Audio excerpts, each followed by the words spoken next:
नमस्कार साथियों, कैसे हो आप सभी लोग। आशा करता हूँ आप सभी लोग बहुत अच्छे होंगे। जैसा कि आप सभी लोग जानते हैं, एसएससी जीडी 2023 का टारगेट लेकर चल रहा है और जो अभ्यर्थी पुलिस के एग्जाम की तैयारी कर रहे हैं उसका भी टारगेट आप मानकर चलिए, क्योंकि ये जो टॉपिक मैंने शुरू किया है मेंस्ट्रुएशन, ये काफ़ी इंपॉर्टेंट टॉपिक है और हर एग्जाम में ये पूछा ही जाता है। मेंस्ट्रुएशन को हिंदी में कहते हैं क्षेत्रवृत्ति। तो जैसा कि आप सब लोग जानते हैं कि मैंने बहुत सारी क्लासेस ले चुका हूँ मैं मेंस्ट्रुएशन की। ये आपकी 7वें नंबर की क्लास है और क्लास को स्टार्ट करने से पहले एक इन्फॉर्मेशन मैं आपको दे देना चाहता हूँ। ये हमारा व्हाट्सअप ग्रुप नंबर है 8109471083। आप सभी अभ्यर्थी जो अभी नए हैं, इस चैनल पे पहली बार आ रहे हैं और हमारी वीडियो को पहली बार विजिट कर रहे हैं, वो हमसे संपर्क करें और व्हाट्सएप ग्रुप को ज्वाइन करें। यहाँ पर आपको किसी प्रकार का डाउट आता है तो आप डायरेक्ट हमसे बात भी कर पाएंगे और हमको कांटेक्ट भी कर पाएंगे मैसेज के थ्रू। यदि हम फ्री होंगे तो आपको उसी समय आंसर देंगे या फिर आपको थोड़े टाइम बाद आंसर देंगे, लेकिन आप पूर्ण रूप से हमसे संपर्क कर पाओगे। ठीक है, इससे पहले बहुत सारी क्लासेस हो चुकी हैं। ये मेंस्ट्रुएशन की 7वें नंबर की क्लास है, तो कृपया करके जिन अभ्यर्थियों ने उन क्लासेस को नहीं देखा है, उन सारी क्लासेस को वो आप देख सकते हैं। व्हाट्सएप ग्रुप में भी वो सारी क्लासेस प्रोवाइड कराई जा रही हैं एवरीडे। और आपको एसएससी जीडी 2023 के नाम से प्लेलिस्ट मिलेगी हमारे चैनल पर, वहां पर जाकर आप उसको विजिट कर सकते हो। सीरियल वाइज सारे टॉपिक्स उसमें आपको मिलने वाले हैं। ठीक है, तो आज की क्लास में हम लोग और भी वैरायटी के क्वेश्चंस करेंगे। पिछली क्लास में मैंने ट्रायंगल का कंसेप्ट स्टार्ट किया हुआ था, त्रिभुज का कंसेप्ट। आज त्रिभुज के नए तरह के कंसेप्ट भी सीखेंगे। उससे पहले कुछ डिफरेंट वैरायटी के मैं क्वेश्चन कराने वाला हूं। और एक क्वेश्चन था पिछली क्लास में, किसी बच्चे ने कमेंट करके पूछा था कि सर ये फर्स्ट नंबर का जो क्वेश्चन है वो समझ में नहीं आया था, तो पहले मैं उस क्वेश्चन को भी लेने वाला हूं। तो चलिए बिना देरी करते हुए क्लास को स्टार्ट। तो चलिए इस क्वेश्चन की बात करते हैं। ये वाला क्वेश्चन किसी अभ्यर्थी ने मेरे से पूछा हुआ था कि किसी त्रिभुज का परिमाप 40 सेंटीमीटर है। आपसे ये बोला जा रहा है किसी त्रिभुज का परिमाप। अब हमको तो पता ही नहीं है कौन सा त्रिभुज है। अब इसका डिटेल सॉल्यूशन है, टेक्निक है, वो मैं पिछली वीडियो में बता चुका हूँ क्लास नंबर 6 में। वहां पर जाके आप देख लेना, मैं आपको इसको शॉर्ट ट्रिक से सॉल्व कराऊंगा इस बारी क्लास में। तो यहां पर लिखा हुआ है कि किसी त्रिभुज का परिमाप। अब कोई सा भी त्रिभुज हो, त्रिभुज में तो 3 भुजाएं होती है भाई, ए बी और सी। इनका परिमाप आपको देकर रखा हुआ है 40 सेंटीमीटर तथा क्षेत्रफल 60 वर्ग सेंटीमीटर स्क्वायर दिया हुआ है। सेंटीमीटर वर्ग सेंटीमीटर। त्रिभुज की सबसे लंबी भुजा 17 सेंटीमीटर हो तो सबसे छोटी भुजा हमको निकालनी है। एक तो मैंने मेथड आपको सिखाया है, ठीक है। मेथड सबसे सफिशिएंट होता है किसी भी क्वेश्चन को बनाने के लिए। अगर आपको मेथड याद नहीं है तो आप ट्रिक भी अपना सकते हो। ट्रिक क्या है? ऑप्शन की हेल्प लोगे। आप एक काम करो, हमको सबसे बड़ी भुजा देकर रखिए, मान लो वो सी का मान है, मान लो वो किसका मान है? सी का मान है। डन। अब आप ऑप्शन की हेल्प ले सकते हो। 2 भुजाएं चाहिए तो 4 और 6 ले लो। तो 4 और 6 को आप ऐड कर दीजिए। ये किसके बराबर आना चाहिए? 17 के। तो ये कितना हो गया? 10। और ये कितना हो गया? 40। तो ये कितना हो गया? 27। नॉट इक्वल टू, यानी कि ये दोनों सेटिस्फाई नहीं हो रही है। डन। दूसरा, इन दोनों को लेकर देख लीजिए इसी में। तो 8, ए का मान 8 रखते हैं, बी का मान 15 रखते हैं, 70 रखते हैं, 40। 8 और 7 कितना हो गया? 15। 15 और 5 कितना हो गया? 20। 20 की 0 हाथ से लगी 2, 1 और 2 4। 40 बराबर 40 आ गया, यानी कि ये वाले ऑप्शन हमारे क्या हो रहे हैं? इस क्वेश्चन में सेटिस्फाई हो रहे हैं। डन। दूसरा, अब हमसे पूछा क्या जा रहा है? सबसे छोटी भुजा। तो 8 और 15 में और 17 में सबसे छोटी भुजा कितनी है? 8 है। तो इस क्वेश्चन का आंसर क्या हो जाएगा? 8 हो जाएगा। एक तो ऐसे आप चेक कर सकते हो। दूसरा, आप ऐसे भी चेक कर सकते हो, आपको त्रिभुज का क्षेत्रफल देकर रखा हुआ है। त्रिभुज का क्षेत्रफल का फॉर्मूला, किसी भी त्रिभुज का क्षेत्रफल का बेसिक फॉर्मूला आपको पता होना चाहिए। 1/2 आधार गुणा ऊंचाई। डन। तो 1/2 और जो आपने ऑप्शंस लिए हैं उन्हीं को ले लीजिए। 8 गुणा 15, इन्हीं को ले लीजिए। ये कितनी बार में चला गया? 4 बार में चला गया। 15 चौके 60। देखो, तो ये ऑप्शन क्या होगा? इसमें सेटिस्फाई होगा। डन। तो अब आशा करता हूँ ये क्वेश्चन आपको समझ में आ गया होगा। अगर फिर भी कोई दिक्कत आती है तो आप मेरे को कमेंट करिए, ठीक है। और निश्चित रूप से अब आपको आ गया होगा, ठीक है। ये ट्रिक के बेसिस पर मैंने इसको सॉल्व किया। ट्रिक तो मैं उस समय ही बता सकता था, लेकिन मैं आपको सिखाना चाहता हूँ मेथड, क्योंकि मेंस्ट्रुएशन में मेथड काम में आता है, ना कि ट्रिक। ट्रिक से तो आप भूल ही जाओगे, इनको बना ही नहीं पाओगे। तो आपको अप्रोच करना सीखना है, ठीक है। तो अब बढ़ते हैं अगले प्रश्न। चलिए इस प्रश्न की बात करते हैं। यहाँ पर हमसे ये कहा जा रहा है, काफी इजी क्वेश्चन है। 25 मीटर लंबा और 15 मीटर चौड़ा आयताकार क्षेत्र है। तो देखो भाई, सबसे पहले आप बनाओगे एक आयताकार क्षेत्र। डन। जो कि 25 मीटर लंबा है और 15 मीटर क्या है? चौड़ा है। ओके। अब इन्होंने ये कहा कि आयताकार क्षेत्र के चारों ओर 3.5, इसके चारों तरफ इस तरह से, इसके चारों तरफ इस तरह से इन्होंने एक रास्ता बनाया। ओके, ये रास्ता बना दिया। ये रास्ता जो है आपका वो 3.5 मीटर इधर से और 3.5 मीटर इधर से और 3.5 मीटर इधर से और 3.5 मीटर इधर से, चारों तरफ से क्या है एक जैसा चौड़ा है। इतनी बात समझ में आई। अब इन्होंने ये कहा है कि हमसे कि रास्ते पर रुपए, इतने रुपए की दर से फर्श बिछाने का खर्च निकालना है। डन। अच्छा, तो आप क्या कर रहे हो इसमें कि ये वाला जो रास्ता है, ये वाला, इसमें आप फर्श बिछवा रहे हो और इसी रास्ते में अगर आपको फर्श बिछवाना है और उसका हमको खर्च दिया हुआ है पर स्क्वायर मीटर का, तो टोटल लागत कितनी आएगी वो आपको निकालना है। ठीक है, तो देखिए फर्श यहाँ बिछाया जा रहा है, तो यानी कि ये वाला एरिया हमको चाहिए। कौन सा वाला एरिया चाहिए? ये वाला शैडो वाला एरिया चाहिए हमको। तो शैडो वाला एरिया निकालने के लिए आप क्या करोगे? बड़ा क्षेत्रफल माइनस क्या कर दोगे?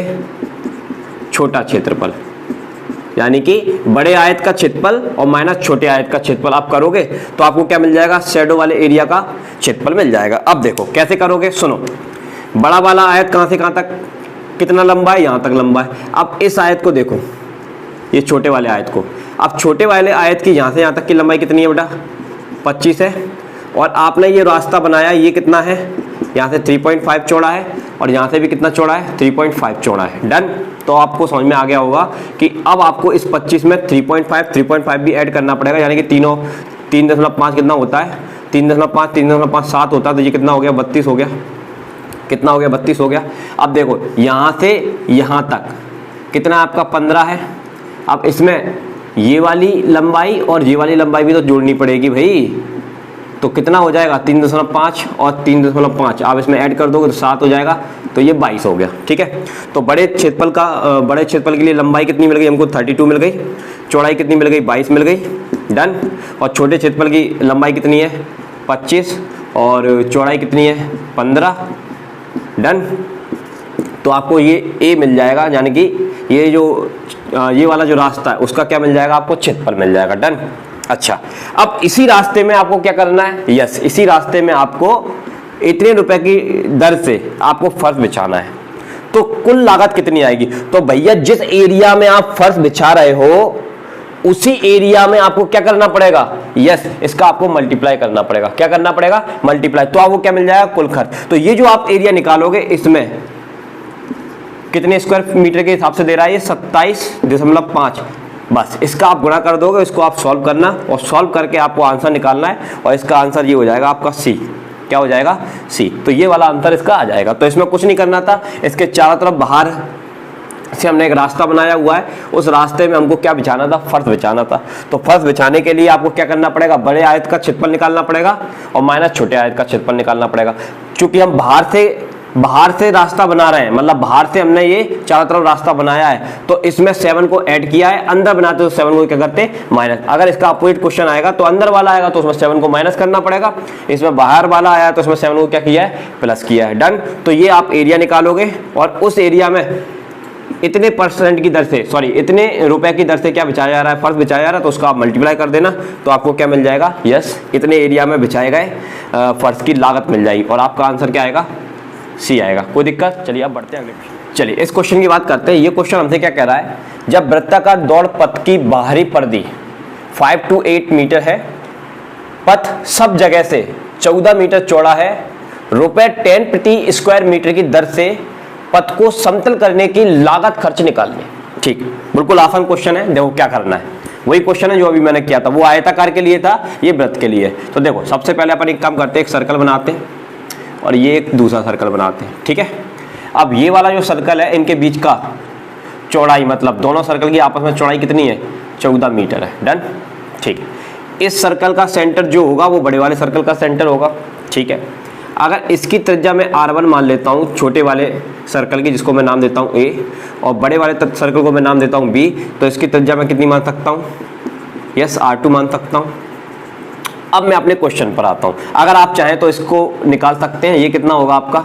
यस, R2 माइनस R1 होगा। ठीक है, अब बात को समझना, क्वेश्चन तो अभी सॉल्व हो जाएगा। हमको क्या करना है?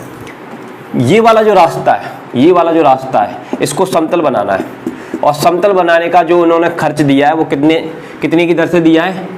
10 प्रति स्क्वायर मीटर की दर से अपन को खर्चा दिया हुआ है। ठीक है, तो अपना टारगेट ये होना चाहिए कि भैया कि हमको इसको समतल बनाना है, तो इसका एरिया चाहिए। किसका, जो रेड कलर का जो मैंने अभी बनाया हुआ है उसका एरिया चाहिए। अगर उसके एरिया में हम 10 का गुणा कर देंगे तो कुल खर्च आ जाएगा अपना, क्या आ जाएगा, कुल खर्च।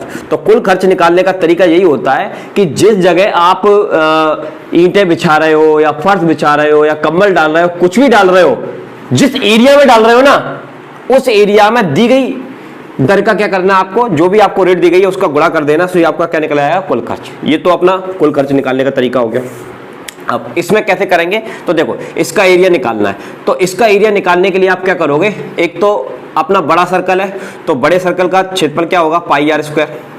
एक छोटा सर्कल है उसका एरिया क्या होगा, पाई आर एन स्क्वायर। ठीक है, दोनों को आप माइनस कर दोगे तो ये वाले एरिया क्या निकल आएगा, क्षेत्रफल निकल आएगा। डन। अब इसमें से क्या कॉमन निकल रहा है, पाई कॉमन निकल रहा है, तो अंदर कितना बचेगा, R2 R1 स्क्वायर। तो ये क्या है, क्षेत्रफल।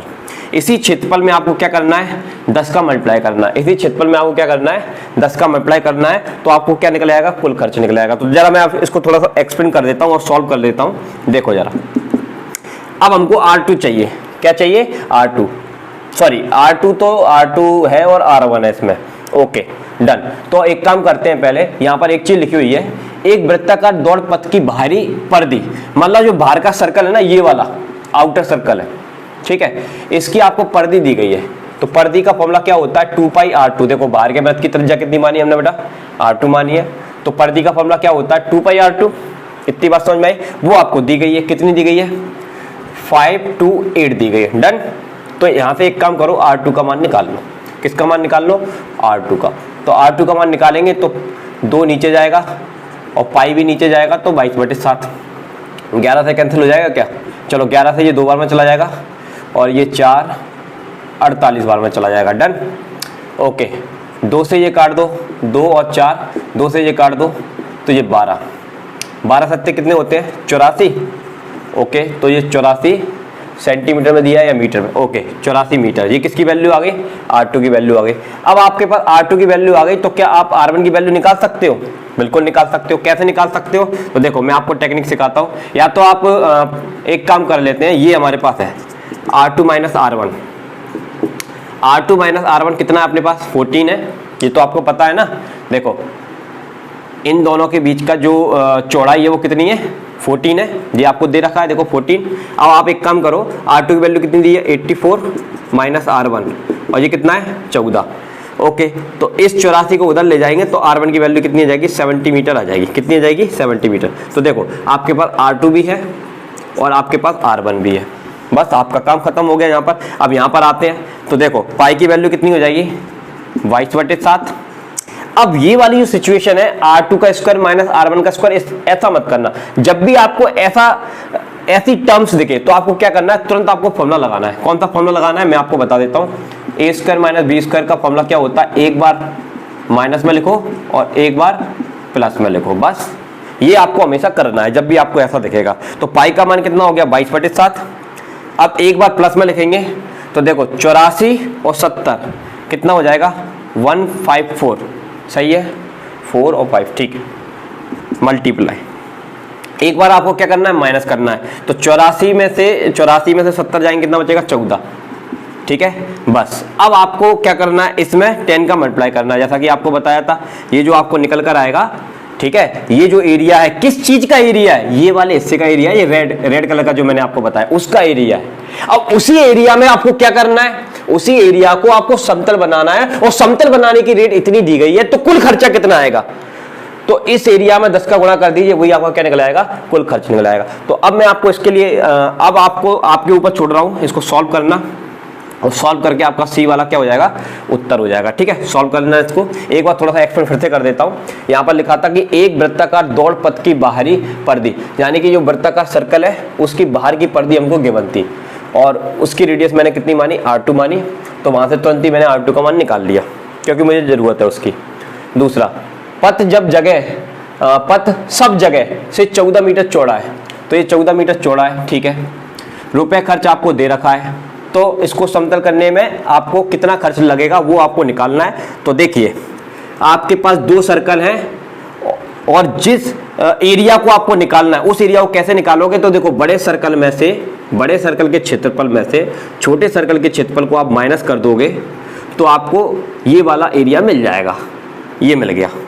अब इसी एरिया को आपको समतल बनाना है और समतल बनाने की रेट आपको दी गई है, तो उस रेट का आप इस एरिया में गुणा कर दोगे तो आपको क्या मिल जाएगा, कुल खर्च मिल जाएगा। ये आपका सवाल कह रहा है।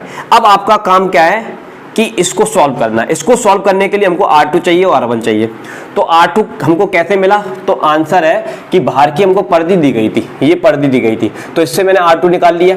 अब मैंने R2 निकाल लिया तो मुझे ये पता है कि इन दोनों सर्कल के बीच की जो चौड़ाई है वो कितनी है, 14 है। 14 कैसे आई होगी, तो इसका मतलब ये है कि बड़ी वाली त्रिज्या में से अगर हम छोटी वाली त्रिज्या घटा देंगे तो यही तो आएगा भाई साहब। तो जाने कि मेरे को क्या दे रखा है, R2 माइनस R1 का अंतर देकर रखा है, कितना, 14, और R2 मैं निकाल चुका हूं, और तो फिर मैं R1 नहीं निकाल सकता क्या, यस, तो मैंने R1 निकाल लिया।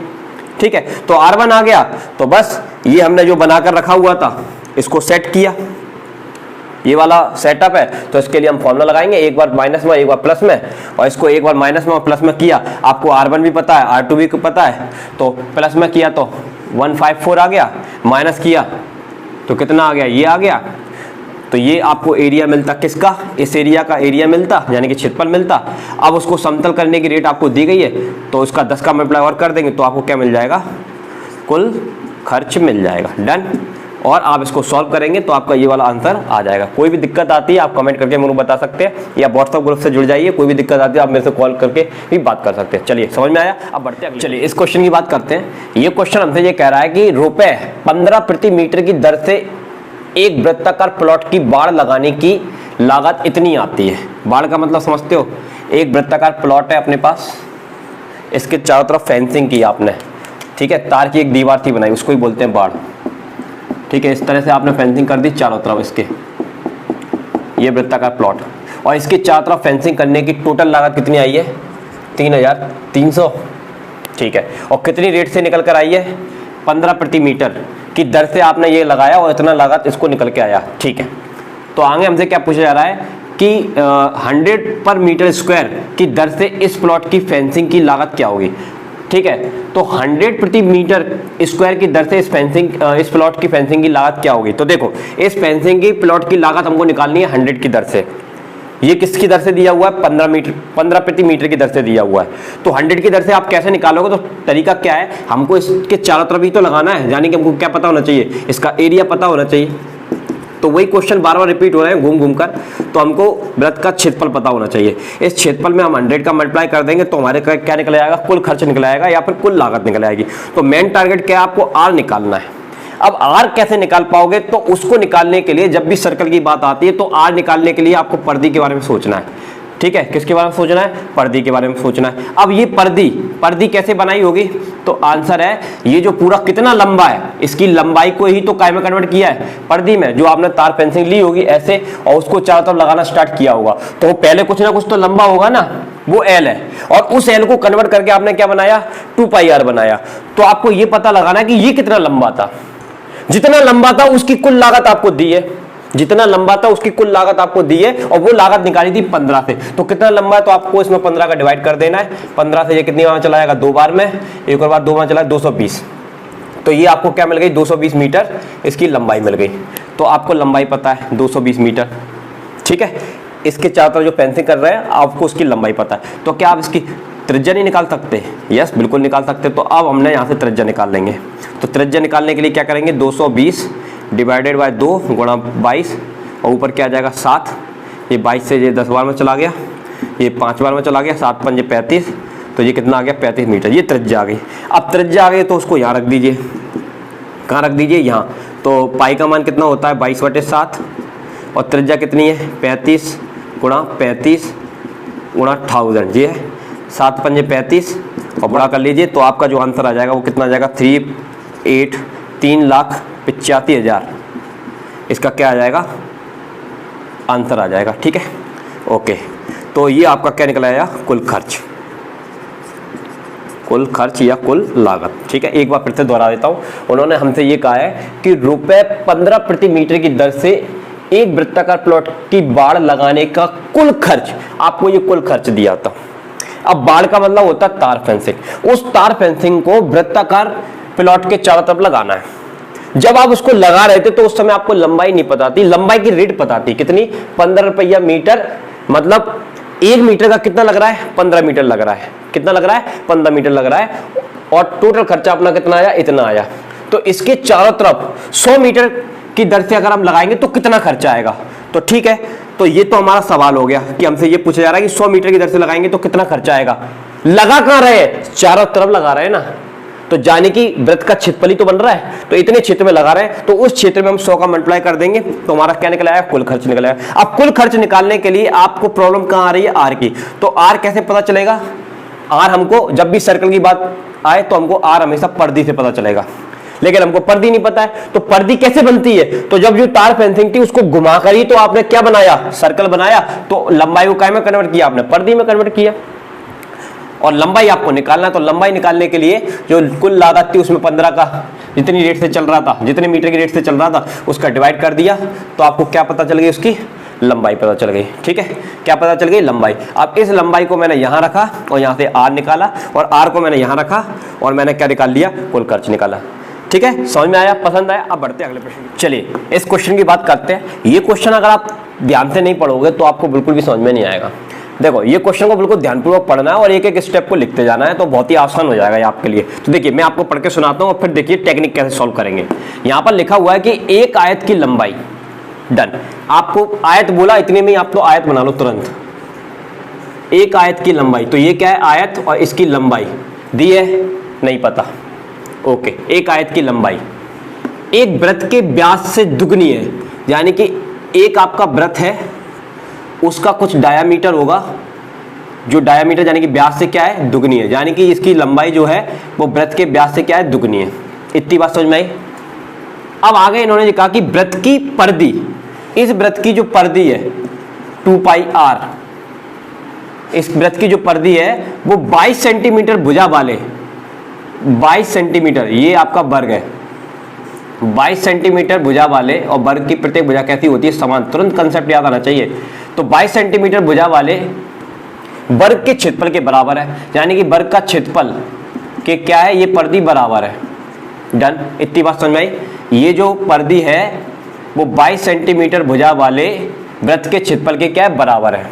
ठीक है, तो आयत की चौड़ाई कितनी है, यदि इसकी परिमित इतनी दी हो। ओके, यानी कि इसकी परिमाप, आयत की परिमाप आपको दी है। परिमाप का सूत्र आपको पता है, L plus B equal to कितना, 668 हो। तो हमको क्या ज्ञात करना है, चौड़ाई। ये आपका सवाल है, एक बार फिर से समझा रहा हूं, ध्यानपूर्वक देखना। अभी सवाल सॉल्व नहीं किया, ध्यान समझ लो। एक आयत की लंबाई एक वृत्त के व्यास से दुगनी है, आयत की लंबाई वृत्त के व्यास से दुगनी है। इतनी बात समझ में आई, बताओ, इतनी बात समझ में आई। ठीक, अब इन्होंने हमसे ये कहा कि वृत्त की परिधि, वृत्त की परिधि 22 सेंटीमीटर भुजा वाले, 22 सेंटीमीटर भुजा वाले वर्ग के क्षेत्रफल, यानी कि 22 सेंटीमीटर भुजा वाले वर्ग के क्षेत्रफल की क्या है, बराबर है। ठीक है, तो आयत की चौड़ाई कितनी होगी, तो ये वाला जो आयत है इसकी चौड़ाई कितनी होगी। ठीक है, यदि इसकी परिमित, यानी कि आयत की हमको परिमित दी गई है तो उसकी चौड़ाई हमको ज्ञात करनी, ये आपका क्वेश्चन है। ठीक है, चलिए अब इसको सॉल्व करते हैं। आपको क्या पता है, भुजा पता है, तो देखिए भुजा गुणा भुजा क्या होता है, यस, वर्ग का क्षेत्रफल होता है। ठीक है, तो 22 का स्क्वायर कितना होता है, 484 होता है। ठीक है, तो 484 किसके बराबर है, 2 पाई आर के बराबर है। आर का मान निकालेंगे, कितना आ जाएगा, 484 डिवाइडेड बाई 2 मल्टीप्लाई 22 मल्टीप्लाई 7, तो ये 22 से काटेंगे, कितनी बार चला जाएगा, ये 22 बार में चला जाएगा, और ये 2 से ये कितनी बार चला जाएगा, 11 बार में। तो आर का मान आ गया 11 गुणा 7, यानी कि 77 सेंटीमीटर। अब ये आर आ गया, ठीक है, अपने पास आर आ गया। तो अब आर आ गया, ठीक है, तो यहाँ पर क्या था, ये किसका आर आया है, ये इस वृत्त का आर आया है, यानी कि हमको वृत्त की त्रिज्या पता चल गई, कितनी, 77 सेंटीमीटर। ये हमारे वृत्त की त्रिज्या है। हमको क्या बताया गया है कि वृत्त का जो व्यास है ना, वृत्त का व्यास बताया गया है, व्यास जो है ना वो उसका दुगना आयत की लंबाई के बराबर है। तो आपको क्या मिली, आपको अभी मिली है त्रिज्या। तो आप यहाँ से हल्के वृत्त का क्या निकालोगे, व्यास निकालोगे।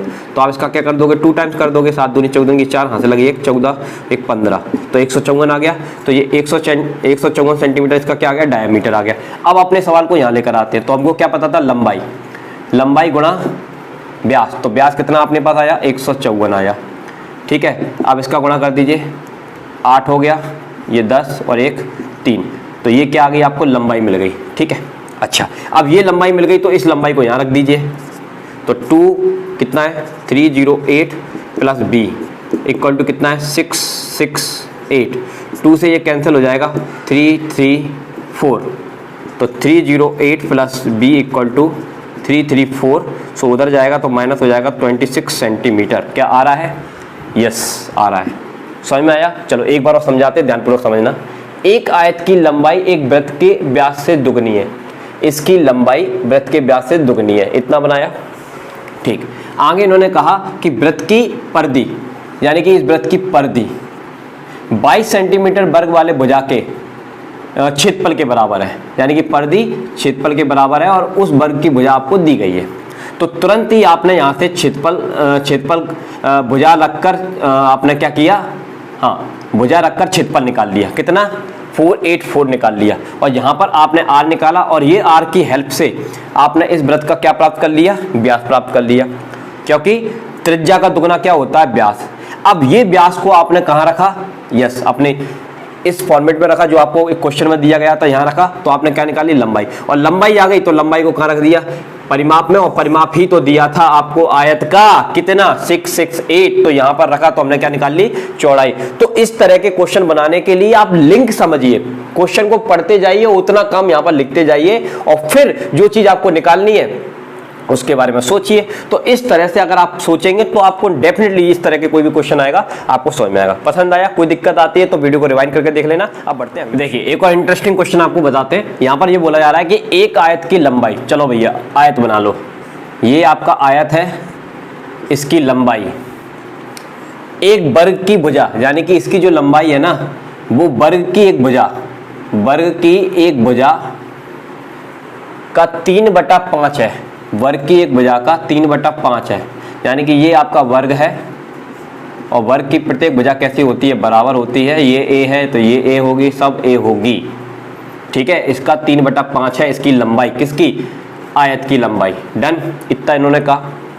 आगे इन्होंने ये कहा कि एक वृत्त की त्रिज्या, अच्छा अब इसके बाद इन्होंने बोला कि एक वृत्त की त्रिज्या, ये वृत्त है और इसकी त्रिज्या इस वर्ग की भुजा के बराबर है भैया। अब इन्होंने ये कह दिया कि इस वृत्त की जो त्रिज्या है वो इस वर्ग की भुजा के क्या है, बराबर है, ठीक है। वृत्त की परिधि आपको दी गई है, इस वृत्त की आपको क्या दी गई है, परिधि दी गई है, ठीक है, परिधि दी गई है। तो आयत की चौड़ाई, अब इस पर वापस आ गए और आयत की चौड़ाई उन्होंने दी है 8 सेंटीमीटर, तो हमको क्या निकालना है, उसका क्षेत्रफल, यानी कि हमको आयत का क्षेत्रफल निकालना है, और क्षेत्रफल का सूत्र क्या होता है, लंबाई गुणा चौड़ाई। चौड़ाई आपको पता है कितनी, 8। अगर आपको लंबाई मिल जाएगी तो आप क्या निकाल पाओगे, इसका क्षेत्रफल निकाल पाओगे। तो आपका टारगेट क्या है, लंबाई निकालना। और ये सवाल की स्टोरी है जो मैंने आपको सुनाई, एक बार फिर से सुनाता हूँ, ध्यानपूर्वक देखना। एक आयत की लंबाई, भैया लंबाई एक वर्ग की भुजा, एक वर्ग की भुजा का 3/5 है, ठीक है, यानी कि ये वाला हिस्सा अगर हमको मिल गया तो हमको क्या मिल गई, लंबाई मिल गई, ये ठीक है, ओके। आगे इन्होंने स्टोरी में ये कहा है कि एक वृत्त की त्रिज्या इस वर्ग की भुजा के बराबर है, यानी कि ये जो आपका वर्ग है ना, ये जो वर्ग है ना वो एक वृत्त की त्रिज्या की, इस वृत्त की जो त्रिज्या की उसकी भुजा के बराबर है, और वृत्त की परिधि दी गई है, ठीक है। तो आपको चौड़ाई दी गई है, तो आयत का क्या निकालना, क्षेत्रफल निकालना। तो बहुत ही आसान प्रश्न है, यहीं से स्टार्ट करते हैं। देखो हमको परिधि दी गई है कितनी, 3/2, डन। तो हम क्या करते हैं, यहाँ से r निकालते हैं, क्योंकि r ही तो a के बराबर है, और a मिल गया तो यहाँ रख देंगे तो आपको क्या मिल जाएगी, लंबाई। हो गया खेल खत्म। कितना आसान प्रश्न है। तो पहले हमको r निकालना पड़ेगा, तो r कैसे निकालोगे, वही टेक्निक है यार, सॉल्व भी तो करना है। तो 22 × 7, ये कितना हो गया, 44। 44 से ये 3 बार में चला जाएगा, 7 × 21, ये 21 आ गया, 21 को यहाँ रख देंगे तो ये आपको क्या मिल गई, भुजा मिल गई। अब इस भुजा को कहाँ रख देंगे, यहाँ रख देंगे, तो आपको क्या मिल जाएगी, लंबाई। तो कितनी है भुजा, 21 × 3/5, तो 3 6। और जब भी आपको 5 का डिवाइड करना हो तो आप क्या करेंगे, 63 का दुगना करेंगे। 63 का दुगना कितना होता है, 6 12, और 1 पॉइंट लगा देंगे, तो ये 5 का भाग दब गया, ठीक है। तो ये आपको लंबाई मिल गई। अब इस लंबाई को उठाकर यहाँ रख दीजिए, तो आपको क्या मिल जाएगा, क्षेत्रफल। लंबाई कितनी आई है, 12.5 × 8, और इसका आप सॉल्व कर लें, गुणा कर लें, इसका गुणा कर लीजिए, कितना आ जाएगा, 100.8 आ जाएगा। Square centimetre. ठीक है, ये आ गया आंसर। एक बार फिर से समझाते हैं आपको इस तरह एक क्वेश्चन को। एक आयत की लंबाई एक वर्ग की भुजा, एक आयत की लंबाई एक वर्ग की भुजा का 3/5 है, इतना लिखा हमने। एक वृत्त की त्रिज्या इस वर्ग की भुजा के समान है। अब इस वर्ग की जो भुजा है ना वो एक वृत्त की त्रिज्या के समान है, यानी कि r किसके बराबर है, a के बराबर है। और हमको वृत्त की परिधि दी गई है और आयत की चौड़ाई दी गई है, तो उसका हमको क्या निकालना, क्षेत्रफल निकालना। तो यहाँ से स्टार्ट करेंगे। यहाँ से हमको परिधि दी गई है तो परिधि से हमको r मिलेगा, हमेशा परिधि से r मिलेगा। r मिल जाएगा, उसको आप यहाँ रख दोगे तो आपको क्या ज्ञात हो गई, इस वर्ग की भुजा ज्ञात हो गई। भुजा ज्ञात हो गई, वही हमारा आंसर था। भुजा यहाँ रख दी तो लंबाई आ गई, लंबाई आ गई तो इसमें रख दिया, चौड़ाई आपको दी थी, गुणा कर ली, आपका उत्तर आ गया। समझ में आया? अब बढ़ते हैं अगले। देखिए ये क्वेश्चन आपसे क्या कह रहा है, यदि प्रत्येक वृत्त का व्यास 14 सेंटीमीटर, यानी कि ये आपको डायग्राम बना के दिया हुआ है, इसका व्यास 14 सेंटीमीटर है, यानी कि ये कितना सेंटीमीटर है, 14 सेंटीमीटर। ओके, अगर ये 14 सेंटीमीटर है, प्रत्येक वृत्त का व्यास 14 सेंटीमीटर है, ठीक है, तो ये 14 और ये 14, तो ये कितना हो गया, 28 सेंटीमीटर। कितना हो गया, 28 सेंटीमीटर। अगर आप इधर से भी नापोगे तो ये भी 14, इधर से भी नापोगे तो ये भी 14, तो ये भी कितना हो गया, 28 सेंटीमीटर। तो ये भी कितना होगा, 28 सेंटीमीटर। ये भी कितना होगा, 28 सेंटीमीटर। तो ये आपकी चारों भुजाएं बराबर आ गई, तो ये क्या हो गया, ABCD एक वर्ग हो गया। इतनी बात समझ में आई? अब इन्होंने ये कहा कि एवं DC CE के बराबर है। अब ये आपका DC है और ये CE के बराबर है, यानी कि ये 28 है तो ये भी कितना होगा, 28 होगा। तो आपको त्रिभुज BDE, तो आपको त्रिभुज BDE यानी कि ये वाला त्रिभुज, इसको थोड़ा सा गहरा बना देता हूँ, ये वाला त्रिभुज आपसे पूछा जा रहा है, इसका क्षेत्रफल बताइए। इस त्रिभुज का क्षेत्रफल बताना है हमको। तो भैया आपको समझ में नहीं आया कि ये कौन सा त्रिभुज बन रहा है, तो त्रिभुज का बेसिक फॉर्मूला आप जानते हैं, क्षेत्रफल निकालने का क्या होता है, 1/2 आधार गुणा ऊंचाई। ठीक है भाई, 1/2 आधार, इस त्रिभुज का आधार क्या है, DE, ऊंचाई क्या है, BC। बस रखिए मान और सॉल्व करिए।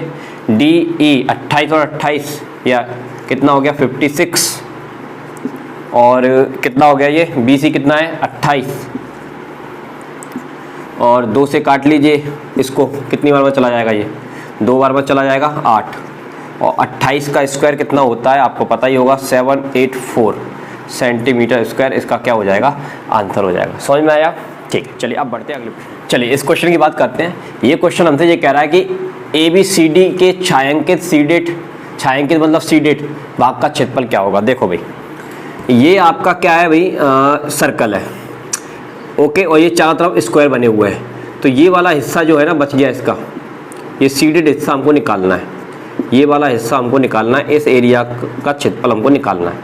तो कैसे निकालोगे, तो देखिए इसमें area of shaded is equal to area of square minus कितने सर्कल हैं, 4 मल्टीप्लाई एरिया ऑफ सर्कल, यानी कि छायांकित भाग का क्षेत्रफल किसके बराबर होगा, वर्ग के क्षेत्रफल, उसी के अंदर तो है, तो बड़ा क्षेत्रफल तो वर्ग का ही होगा ना, उसी के अंदर तो ये वृत्त रखे हुए हैं, तो वर्ग का क्षेत्रफल और सर्कल का क्षेत्रफल। लेकिन एक सर्कल तो नहीं है, यहाँ पर 4 सर्कल है। बस ये क्वेश्चन था आपका, रद्दी बिल्कुल। और वर्ग का क्षेत्रफल का फॉर्मूला क्या होता है, भुजा गुणा भुजा, और वृत्त का क्षेत्रफल का फॉर्मूला क्या होता है, पाई आर स्क्वायर।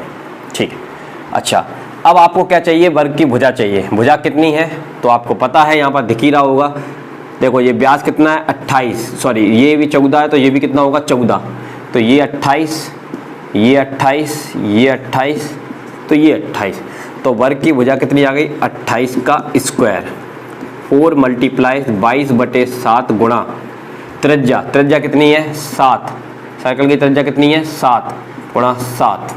ठीक है, 28 का अभी स्क्वायर क्या होता है, 784, और ये 7 से 7 कैंसिल हो गया, इनका आप गुणा कर लीजिए, कितना आ जाएगा, 616 आ जाएगा। क्यों, अब इसको माइनस कर लीजिए, 168 सेंटीमीटर में आ रहा है कि मीटर में, सेंटीमीटर स्क्वायर, ये इसका क्या हो जाएगा, आंसर हो जाएगा। ठीक है, तो कुछ नहीं करना था इसमें, जो आपका सीडेड एरिया निकालना, तो तो अपने वर्ग का क्षेत्रफल माइनस सर्कल का क्षेत्रफल, एक सर्कल होता तो एक सर्कल का क्षेत्रफल लेते, यहाँ पर 4 सर्कल तो 4 का गुणा कर दिया और सिंपली आपको क्या करना है, सॉल्व करना है। अच्छा लगा क्वेश्चन? अब बढ़ते हैं अगले। देखिए अब मैं आपको एक कंसेप्ट सिखाता हूँ, कंसेप्ट। अब वो कंसेप्ट क्या है, वृत्त का कंसेप्ट है। अब वृत्त जो होंगे वो आपके दो तरह से बनेंगे, एक त्रिभुज के बाहर बनेगा और एक त्रिभुज के अंदर बनेगा। एक को नाम देंगे हम अंतःवृत्त और एक को नाम देंगे परिवृत्त। तो दोनों को समझ लेते हैं। तो एक तरफ डाल लेते हैं अंतःवृत्त यानी कि इन सर्कल, ओके। दूसरा हम लेते हैं परिवृत्त, सर्क्यूम सर्कल, ठीक है। तो दो सर्कल रहेंगे, एक अंतःवृत्त रहेगा और एक परिवृत्त रहेगा, ठीक है। अब आपको इस तरह से एक त्रिभुज बना होगा और इस त्रिभुज के अंदर आपका एक सर्कल होगा। क्या होगा? सर्कल। ऐसे इसकी कुछ त्रिज्या होगी, उसको हम नाम देंगे r। तो यहाँ पर ये जो त्रिज्या होगी r, इस त्रिज्या का नाम क्या रखा जाएगा? ये क्या है? इन सर्कल। तो इसको हम बोलेंगे इन रेडियस, इंग्लिश में इसको इन रेडियस बोलेंगे या अंत त्रिज्या, अंत त्रिज्या। क्या बोला जाएगा? अंत त्रिज्या। अब इसकी त्रिज्या r निकालने का फॉर्मूला होता है, तो याद रखिए इसका r निकालने का फॉर्मूला क्या होता है? एरिया ऑफ ट्रायंगल और डिवाइडेड बाय s, और s को हम बोलते हैं अर्ध परिमाप यानी कि सेमी पेरीमीटर। यानी कि ये जो फॉर्मूला है इसका बेसिक फॉर्मूला है। ये वाला जो टॉपिक है ये ज्योमेट्री का टॉपिक है, लेकिन मेंसुरेशन में कई जगह इसका प्रयोग होता है, इसलिए मैं आपको उसका फॉर्मूला बता रहा हूँ, ठीक है। तो बेसिक फॉर्मूला क्या है? ये बेसिक फॉर्मूला है। कोई भी ट्रायंगल हो उसका क्षेत्रफल रखिए और पेरीमीटर से डिवाइड करिए तो आपको क्या मिल जाएगी? अंतःवृत्त की त्रिज्या मिल जाएगी, ठीक है। अब हम बात करते हैं इसकी। तो इसमें क्या होगी? इसकी जो त्रिज्या होगी इसको हम लिखेंगे कैपिटल R।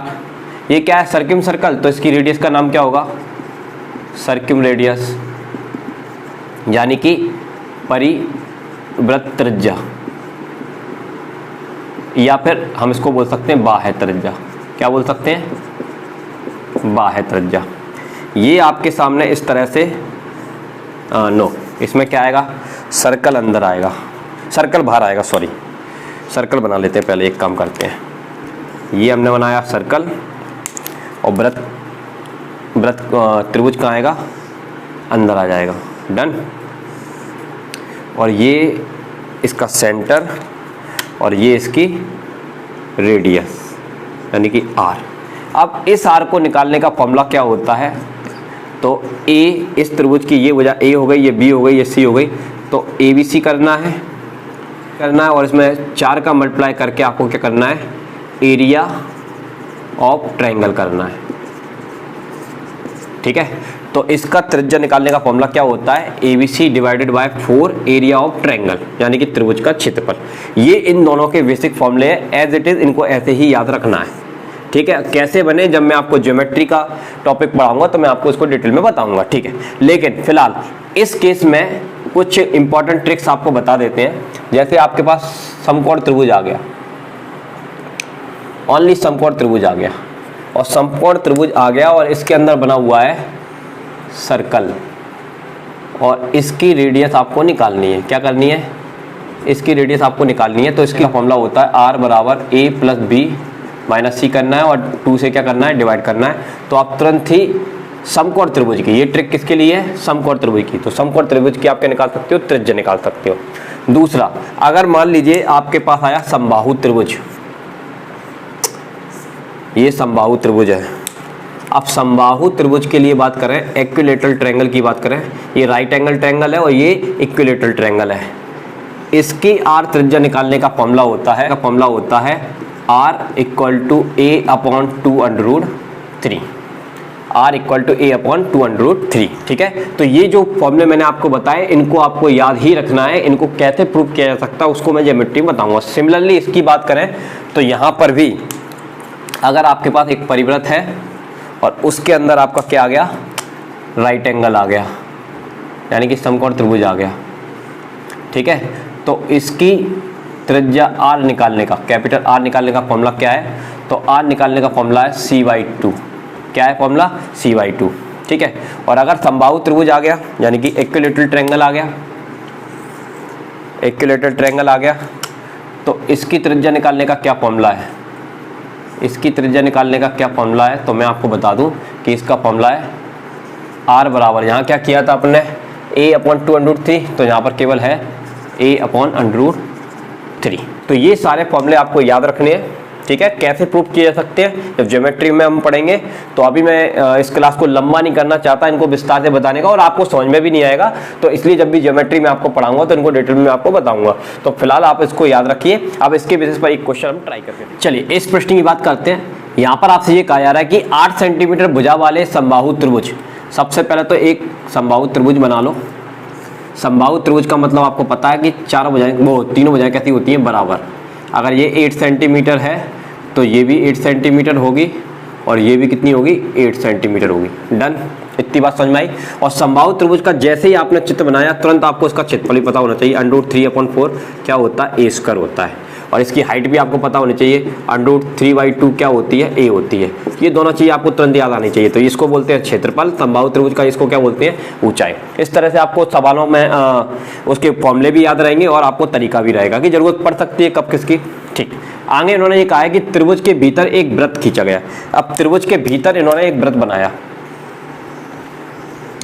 त्रिभुज के भीतर इन्होंने एक वृत्त बनाया। ठीक है, देख लेना भाई, थोड़ा दिक्कत आ जाती है ऐसे सर्कल बनाने में। ओके ओके, तो ये इसकी त्रिज्या होगी r, इसको अगर मैं सेंटर मान लूँ तो।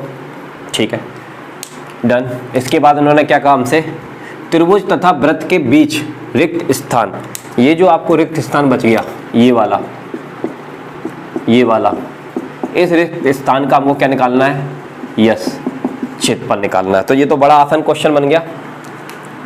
इसका क्षेत्रफल आप कैसे निकालोगे, तो सुनो, ये समबाहु त्रिभुज के अंदर ही तो ये अंतर्वृत्त बना है, तो बड़ा कौन है, बड़ा समबाहु त्रिभुज है। तो हमको सीडेड एरिया, ये वाला एरिया निकालना है, शैडो वाला एरिया निकालना है। तो हम क्या करेंगे, समबाहु त्रिभुज के क्षेत्रफल में से यस वृत्त के क्षेत्रफल को माइनस कर देंगे। तो समबाहु त्रिभुज का क्षेत्रफल का फॉर्मूला आपको अभी लिखा, √3/4 क्या होता है, a², माइनस वृत्त के क्षेत्रफल का सूत्र क्या होता है, πr²। अब आपको a पता है, आंसर है a पता है आपको, तो मैं a लिख लेता हूँ यहाँ पर, √3/4 मल्टीप्लाई 8 × 8। ठीक है, पाई की वैल्यू कितनी होती है, 22/7। क्या आपको r पता है, आपको r नहीं पता, तो r आपको निकालना है। ये कौन सा केस है, अंतःवृत्त वाला केस है या परिवृत्त वाला है, तो भैया समबाहु त्रिभुज के अंदर वृत्त बना है तो ये अंतःवृत्त है, समबाहु त्रिभुज के बाहर बना होता तो परिवृत्त है, तो ये अंतःवृत्त वाला केस है। इसकी त्रिज्या निकालने का फॉर्मूला अभी आपको बताया क्या होता है, a 2√3। ओके, तो a आपको पता है भुजा यानी कि 8, तो यहाँ से कितना हो गया, ये 4 हो गया, तो 4/√3 किसका मान आ गया, इम्प्लाई करके, सॉरी r का मान आ गया। अब इस r के मान को उठाकर यहाँ रख देंगे, तो 4√3 का होल स्क्वायर। बस इसको सॉल्व कर लेना और सॉल्व करके इसका आंसर आ जाएगा b।